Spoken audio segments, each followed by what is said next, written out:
Bismillahirrahmanirrahim. Assalamualaikum warahmatullahi wabarakatuh. Bismillah walhamdulillah wassalatu wassalamu ala rasulillah wa ala alihi wa sahbihi wa man wala. Dalam kesempatan kali ini, kami ingin mengajak kita berpikir tentang sudut pandang yang berbeda.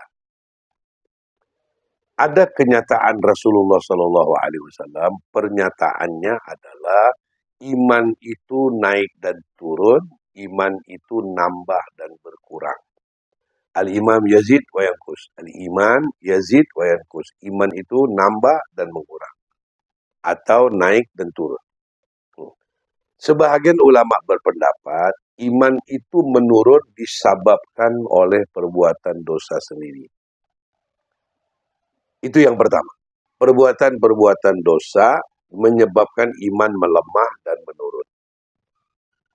Karena ada pernyataan Rasulullah, ketika seseorang berbuat dosa, saat melakukan dosa itu imannya dilepas sama Allah dari kolbunya.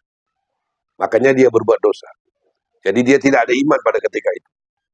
Nah, orang berzina, orang mencuri, orang minum minuman keras. Ketika dia sedang melakukan dosa, imannya dilepas dari kolbunya sama Allah, terpisah. Jadi dia dalam keadaan tidak beriman. Makanya dia lakukan dosa. Kalau dia terus-terusan dalam melakukan demikian, berarti kan tidak ada iman. Nah, bukan tidak beriman.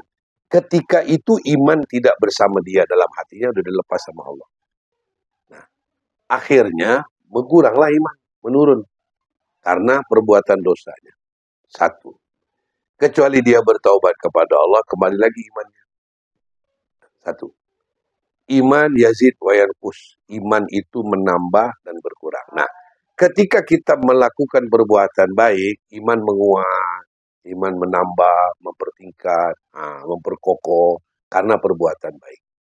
Nah, perbuatan baik ini juga harus bersamaan dengan keikhlasan, ketulusan, kesempurnaan ilmu, bukan sekedar beramal.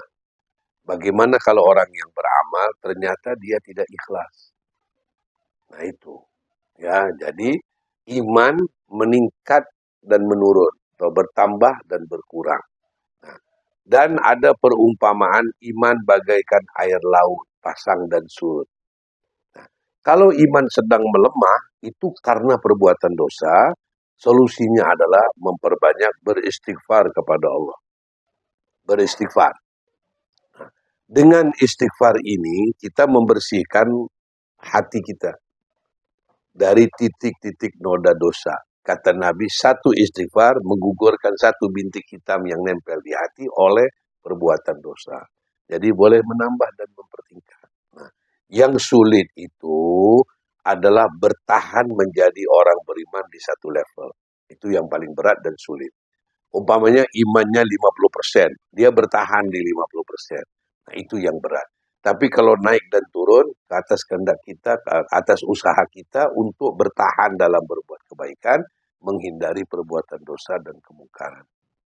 Ini cara memahaminya. Nah, ada yang keduanya, karena iman itu tempatnya di hati. Ketika hatinya kotor, hatinya tidak tenang, iman bisa berkurang dan menurun. Bukan dari perbuatan dosa, tapi keadaan hatinya yang ada sifat-sifat yang tidak diridhai Allah Subhanahu wa ta'ala. Nah, jadi kita berusahalah setiap harinya memperbanyak beristighfar kepada Allah agar hati ini bersih dari noda-noda dosa. Ketika hati itu bersih, iman bisa meningkat. Nah, ada juga mungkin yang disebut oleh kehidupan pada umumnya titik jenuh.